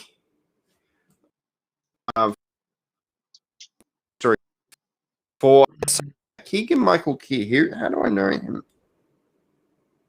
He's from Peel. He's from Keegan. Yeah, Key and Peele, yeah. Yeah, Key and Peele, yeah. That's where he's from. Yeah, I remember him. He's a funny guy. Absolutely great comedian. I've seen him in Let's Be Cops and Pitch Perfect 2. Yeah, he was in those. It was really good. And he's great. Vacation. He's funny. And Vacation, yeah. Not a really good movie. And Mr. 3000. Yeah, Mr. 3000. Love that one. So yeah, he will be voicing Honest John, while Oscar-nominated Lorraine Bracco from Goodfellas will lend her gravely voice to the new character of Sophia the Seagull. Disney's Beauty and the Beast star Luke Evans will play the coachman. Luke Evans is in this movie? Yep. Shit! I did not know this. Zemeckis will direct from a script he co-wrote with Chris White. So this is a script that he co-wrote with another script. So obviously this is being handled by Disney because again it's Pinocchio. Is this being handled by Disney? Yes. Okay, so this is being handled by Disney. Okay, so release dates, if they started filming, production. Now we mentioned this movie before during our talk about Dungeons and Dragons. Chris White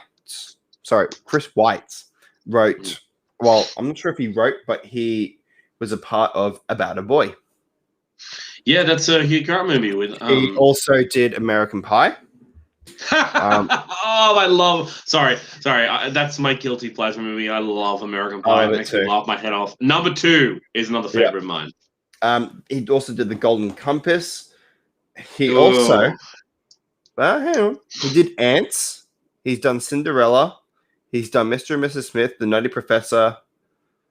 Now, one that we have mentioned multiple times. Yeah, he also was also a part of American Pie 2, American Pie The Reunion, American Pie 3.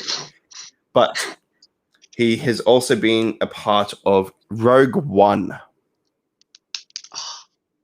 So he's been part of he's been a part of a lot. Jesus. Yeah. He's got a lot of his resume. We'll be in for a treat for that one.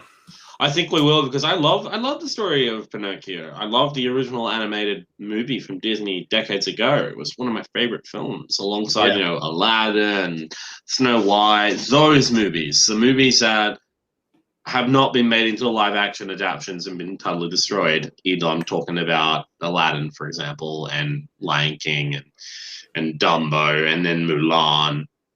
I don't like the live action adaptations. I much prefer the original animated movies. Anyway, we're gonna move on. We are going to Dr. Seuss books have been cancelled.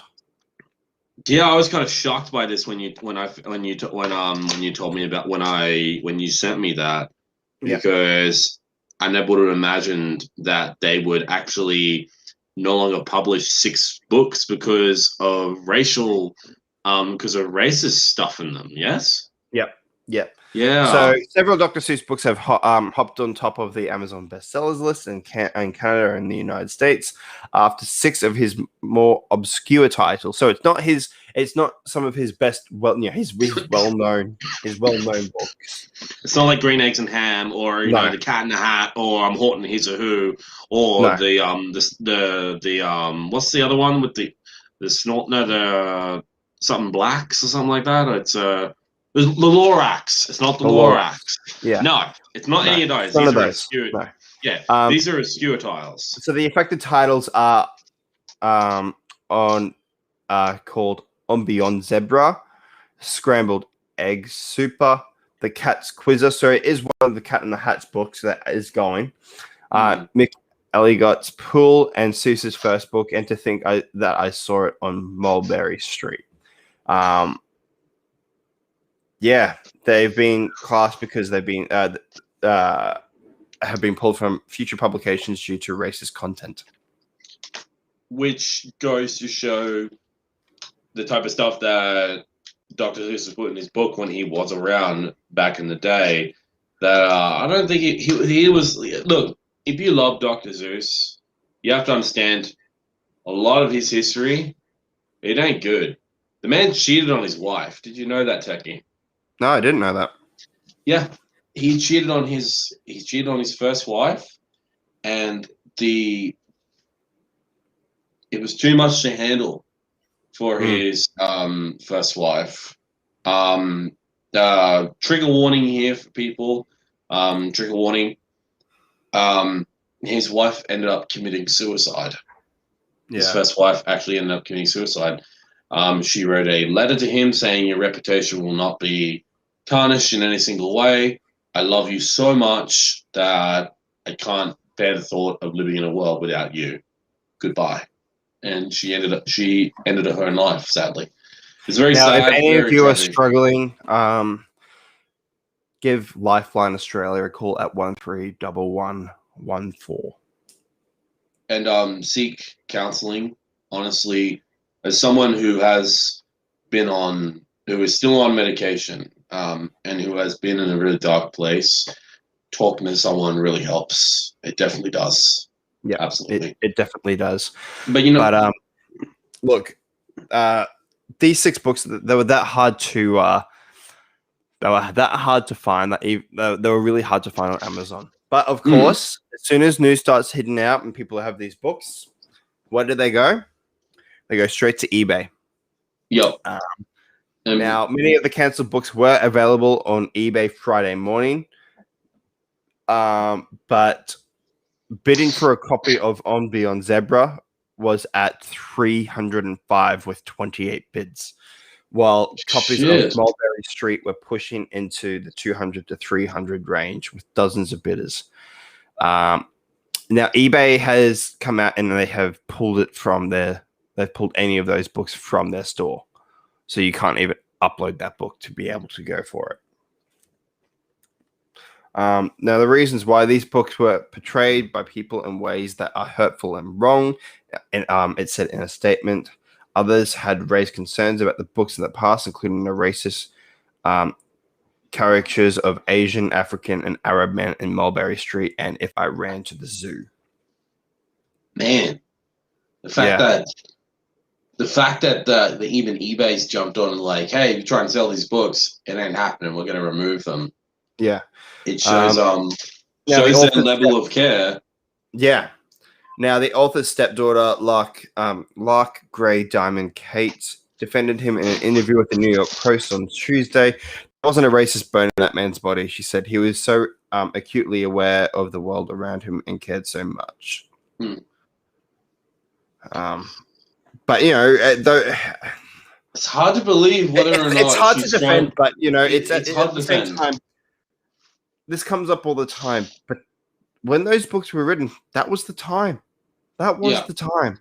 It was like the early 1900s and stuff like that. When they What year was it when he wrote those books? A long time ago. Long time ago. But this is my opinion, and this might make a lot of backlash. I don't know, but for me, we shouldn't be erasing the future. Sorry, the past. We shouldn't be erasing the past, but we can make a better future. And I know that a lot of people believe, though, that erasing the past will make a better future, but I'm sorry, that doesn't work. What we should do is remember the past mistakes, and move on to not make those same mistakes. Because if we erase the past, we're erasing those past mistakes, and we could make those same mistakes again. And look, I think this is what's causing the division an awful lot, which we're going to have a big division thing too coming up between a lot of people and probably the comments or any of the viewers later on in the show. But I strongly believe that we shouldn't be changing it, and that's what's causing the division, is that we've got people trying to erase the past to make a better future, whereas people don't want to, are getting pissed that the past is being erased to make a better future when we should be learning from our mistakes. That's exactly what my old man has taught me over the years. You move on for the past, you learn from your past mistakes so you don't make them again. Yep, exactly. Only when you learn from your past mistakes is that you don't have you can eventually move on. That's the only way that I've learned throughout the years. And trust me, as someone who's been around for a long time, I've made mistakes. Everybody has. The thing is, should we be erasing past mistakes so people don't see what happened? Of course not. We shouldn't be erasing them, because the reason why. Now I understand why they removed them, because again, no one should read that stuff. But this is the thing though, and this is the topic now. Like, I was good with Disney Plus when they said that they're going to add on older movies a warning that these movies were made in a time where this was socially acceptable, blah blah blah blah blah. But they've now come out and they've taken Peter Pan, they've taken Dumbo off, not off the streaming service, but off for child access. You now have to have an for Star, an adult passcode now to be able to watch those movies because of that time. They were written at a time where no one knew what. It's 2021. No one. We didn't have back in those times. These were the 40s. These were the 40s. We didn't have Black Lives. We didn't have any of those Black Lives Matter movement. We didn't have any of that. We didn't have any of that at all. They were literally, they were in a time when that was the norm. They're written in the 1940s and that. Why should we have to set, I understand the warning in that. The warning is fine. The warning is great, but for me, it's the fact that they've now tried to, they're not removing it. You still have access to it, but it's the fact that it's more like they're trying to bury it. Yeah. And it's really sad. I'm sorry, for me, Dumbo is one of my favorite movies. One of my favorite Disney movies. Right? Nothing to me with Peter Pan. I love Peter Pan. Yeah, and the fact that it's more like that they're trying to censor what children are seeing, which you as their parent should have a right to show them what you want to show them, not Disney. Now, I think. Well, no, I think it's more. I feel sorry for this generation of children because, like Dumbo, they've now got that live action Tim Burton movie of Dumbo, and it's now terrible. for me, that's not Dumbo. Dumbo was the animated movie, which you now have to have adult approval to be able to watch it, which I think is wrong. But hey, that's me. Yeah, I personally do not like the adult provision in Peter Pan, because here's the sad part: the original voice actor for Peter Pan, he ended up broke, homeless, and he died in an abandoned factory. Yeah. Yeah. And the fact is that his most famous work is being buried by Disney. And he's been dead for hundreds of years. He's been dead for almost close to 50 to 60 to 70 years now. Yeah. I mean, look, I love Disney, right? But what I'm getting annoyed with is that they're trying so hard to be politically correct at the moment, but they're forgetting that they have a dark side too. They do. Disney has a huge dark side. They have a very racist dark side. They really do. Now, so for me, it's more like it's very hypocritical. It's for them, it's okay to try and make everything and try and hide everything racist when they know full well what they have got in their background. Yeah. They're choosing to forget it. Yeah, Walt Disney approved these things. He approved a lot of these movies back in the day. What? Like, for instance, Pocahontas, for example. My God, look what they were doing in that movie. They were literally killing Indians. They had to take their land. Mulan. I mean, look, though, that was actually more of an actual. That was showing. I don't think that's really racist, in my opinion, because they were showing true events, kind of. Yeah, true. But what's another? I can't. Been a long time since I watched any of Disney's classics. Yeah. But yeah. Anyway, do you want to move on to the next controversial theme while we're on the controversial topic? Yeah, because we've got 2 more to go. Unless you've got anything else secretly that I have not written down. All right, so we've got 2 more to go. All right. And then our last controversial. We've got thing. 2 more. Yeah, our last controversial topic, though. Very sad one. No, I'm talking about Hogwarts Legacy. Yeah, so Hogwarts Legacy is going to allegedly, now this is reported by IGN, it's going to be allowing you to make trans characters. Which I'm very happy about, but I know a lot of people still not happy about this game. I'm not going to be buying it. I will not be buying it because I do not want to support J.K. Rowling. And the reason why I don't want to support J.K. Rowling is because she is a transphobic, horrible, despicable, disgusting human being. See, I'm stuck in that decision too, because for me, I want to be able to support the development team because it looks like a Harry Potter game that we've all wanted forever. But it's also, as you said, supporting JK. And also the thing is, so if I do buy the game, I wouldn't buy it first day. I'd buy it pre-owned, meaning that I'm not giving any company I'm not giving money to the company. I'm literally going to be buying it pre-owned, meaning someone's already bought it. Like, honestly, I would rather play it, give my assessment, and if there's DLC, if there's some paid loot box bullshit in it or anything like that that directly goes back to WB Games, I won't do it because I won't sign in for that crap. One, I don't like WB Games because I don't like the company at all. They literally are a despicable company that's just as bad, if not worse, than EA. And I don't want to support WB Games the ones that is doing the new Arkham Knights game. Isn't not Arkham Knights, it's the Arkham Gotham Knights. Gotham Knights. I think so. I'm not 100% sure. I think it's Rocksteady. No, Rocksteady's doing Suicide Squad.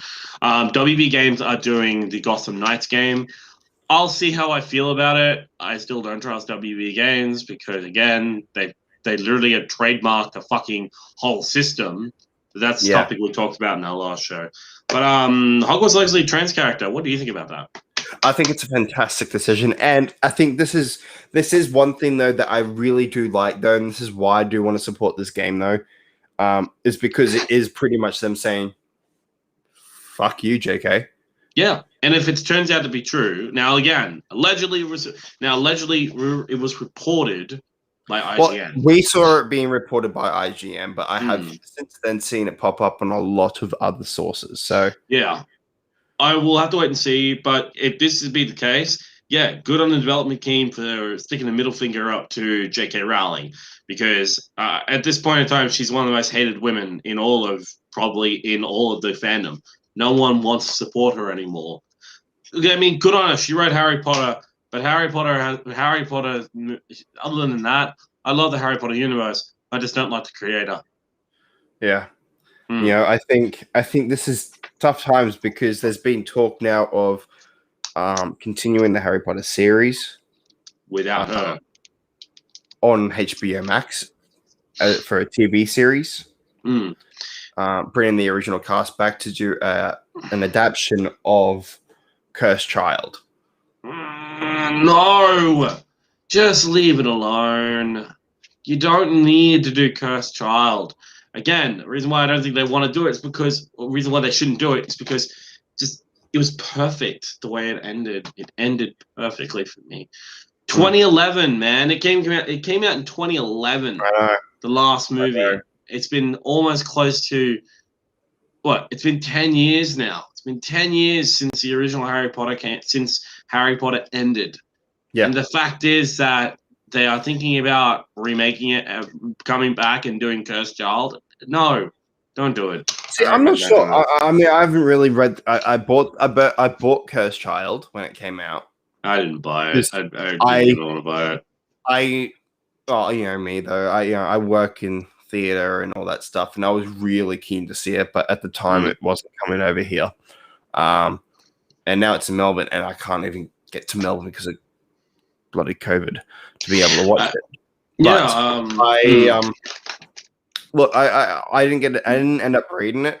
But I would be keen to see what they do as a TV series. As a TV series, now, it would be interesting. My thing would be, would they do Cursed Child just as one season? And then if they do a second season, see new stories? Maybe. I'll have to wait and see. All right, so yeah. I'm for it.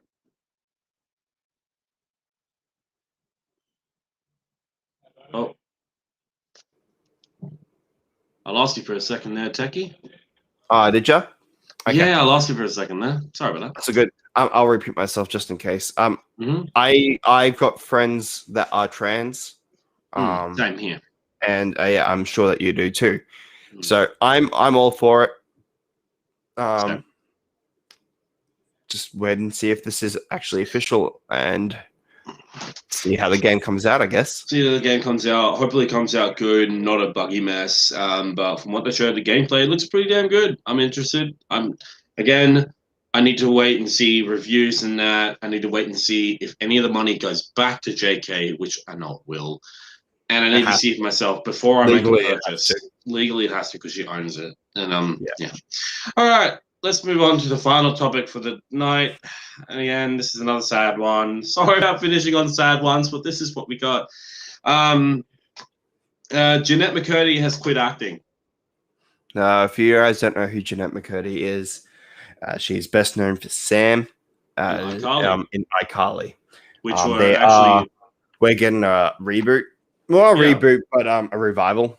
A revival, and a lot of Miranda. She is not coming back. The other three are, but she isn't. And I think the reason why is because not only quit acting, but because of Dan Snyder. Well, yeah, there's a lot to do with that. That scumbag ruined a lot of people at Nickelodeon and that. Yeah. I mean, I think everyone knows what's going on with Dan Snyder. It's been out there since 2018. He got fired from Nickelodeon in 2018 due to allegations of luring child actors to be, well, you know, doing inappropriate things. Yeah. There are photos out there. It's not just her though. There's been, you know, people have come out. Amanda Bynes was one of them. Amanda Bynes. Who else was there? We had Amanda Bynes. Britney Spears' sister. Britney Spears' sister. Did Jeanette talk about that as well, or no? No. I don't know if that was the case. Yeah. I actually don't know, but I think a lot of it's got to do with that. We could be wrong. And that's why she's quitting acting, but it's very probable with why she's quit acting. And I'm really sad for her about that. I think she's a great actress. Sam was my favorite. Yeah, Sam was my favorite. Yeah, Sam was my favorite too. She's going to be very missed in the revival that's coming out this year. I know, and I want to see more of her, but I'm not even going to get that because she's not even coming back now. It kind of sucks. Would love to see more of her. Look, this announcement's been coming for.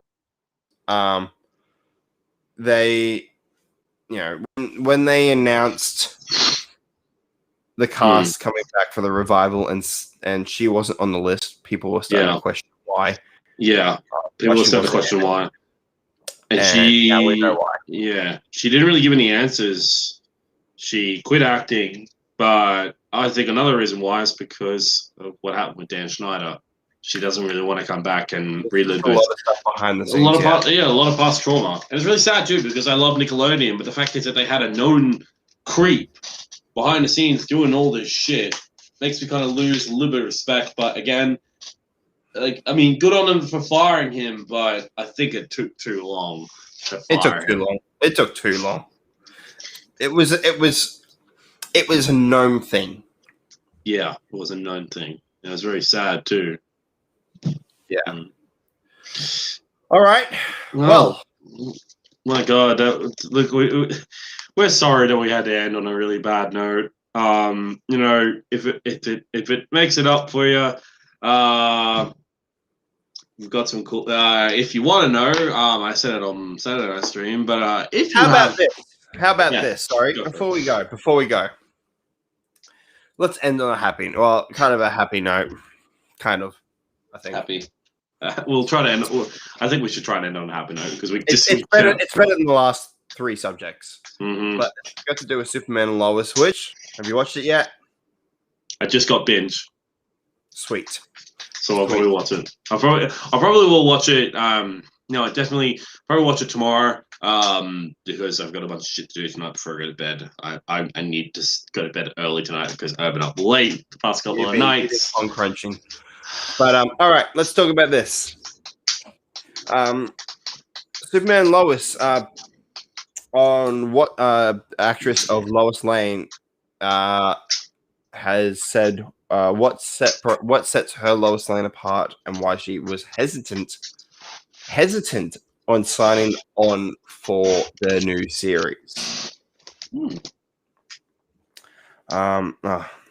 Page just started to refresh itself. Of course it did. Oh, charming. Got a little internet. Yeah. Australia. Yeah, where we have crap friggin' internet galore. It's quite hilarious. Yeah. Now, I'm interested in this because as you know, I love and adore this show already. And this is something we didn't even mention. Yeah. Before the second episode even dropped, it got renewed for a second season. Yeah, already. That's right. We didn't talk about that. Yeah, so Superman and Lois, before even the second episode dropped, it's been renewed for season 2. Meaning a lot of people were loving that pilot so much that we're getting a second season. Yeah, you being one of them. We're getting a second season. Yeah. I just think it's fucking amazing. All right. So the CW series, Superman and Lois, this is coming from Collider. Catches up with Clark Kent and Lois Lane at a time when they're struggling to figure out how to be working parents in a high stress and high pressure situation. Yeah. As well as provide what each of their different twin sons, Jonathan and Jordan, need. Being the world's most famous superhero and fighting off supervillains and monsters as Superman is the easiest two team, either of whom could inherit their father's Kryptonian powers is another entirely thing. She says here, to be honest with you, I haven't seen any of the Superman movies or TV shows. Whoa, except for the Richard Donner films with Christopher Reeve and Margaret Kidder. Okay. Which I'm happy for because one, you need to watch the Christopher Reeve Superman. It's like there's no middle ground. You need to watch this movies. Richard Donner's movies are amazing. I love Richard Donner movies. I love what he did with Superman. So for Christopher Reeve. He is Superman. Except for by the end of it. If that movie doesn't exist. Mm-hmm. But yeah, so she says she, except for those movies she's seen, so she wouldn't know, but she's been told enough times now that I know, this is quoting her, that I know this is the first time you're seeing Lois and Clark as parents, at least on screen, and not just parents, but parents of two kids. I know in the comics it's just the one, Jonathan Kent, and not a young kid, like how we have teenagers. That certainly sets the story apart as a whole. Yeah. Superman and Lois are married and they're raising teenage twin boys. I can't even imagine. I have a 2-year-old and she's a handful, so I don't know what she's going to be like in 10 or 11 years. Yeah. It was vaguely alluded to when I was first cast by somebody, and I wouldn't say who that was implying. How and when did you find out that the show was actually going to happen? How long did you have to hold the secret? It was vaguely alluded to when I was first cast by somebody, and I wasn't. And I won't say who that was implying that. If the fans really responded to Tyler and I, they wouldn't be surprised if they considered doing this as a standalone series. At that point, there was no mention of them being parents or teenagers. It was just either we're never going to see you guys again, or this could turn into something bigger. And then I didn't hear anything for a few months, so I just thought it was really fun and playing Lois Lane, but onward and upward. And then a few months later, we had a very privately very privately gotten word that they were in the initial phases of developing it as a series, and that they would have teenagers. We had to basically keep the secret for at least 8 times what was officially announced. It was announced Tyler and I were actually shooting our second round of the crossovers. We were shooting Crisis when it was announced that they were doing the spin-off. Says here as well, this is a full interview, which you can check out on Collider. Look, honestly, I'm excited. Like, we haven't had a Superman series since Smallville, and now we're getting one where it's not even him like becoming Superman. It's him already as the Man of Steel trying to raise his kids. Doing the one thing that he's never ever done before is raising children. He's never raised kids, and also they may or may not inherit his powers, but I think we know they'll have these powers. Come on, he's Kryptonian. I mean, it's been a week now, so technically I can say it. I haven't seen it, so shut up. All right. I'll watch the series. I've got binge now. I can watch it. I might watch an episode tonight. Please do. All right, then. Please fine. I will watch your episode and then tonight. We can actually talk about it properly. I will. Well, I got binge now, so I'll watch it. I'll watch it probably after our stream, after our Sunday show. But all right, we need to wrap this cookie up. Yeah, we need to wrap it up now. We're going over the 2-hour mark here. All right, guys. It's been fun. We'll see you. Fun. Actually, we're going to see you Saturday for the Disney Plus recap show. But we're not doing a spoiler edition. We're not doing a non-spoiler edition. We're doing a discussion. There was secretly a 10th episode of WandaVision, but it's not really. It's behind the scenes, pal. Behind the scenes, the making of WandaVision. So we're just going to discuss that and what we like the most on our Saturday show. So it's just going to be one show on Saturday, and we will see you then on Sunday. No worries. All right, for our regular show. No worries. Yeah. Well, until then, you can go and follow us on our YouTube channel. You can go subscribe here at the Techie Talon Show. You can also follow us on Facebook. If you're on Twitch, you can go and find us here. Go follow our Spotify.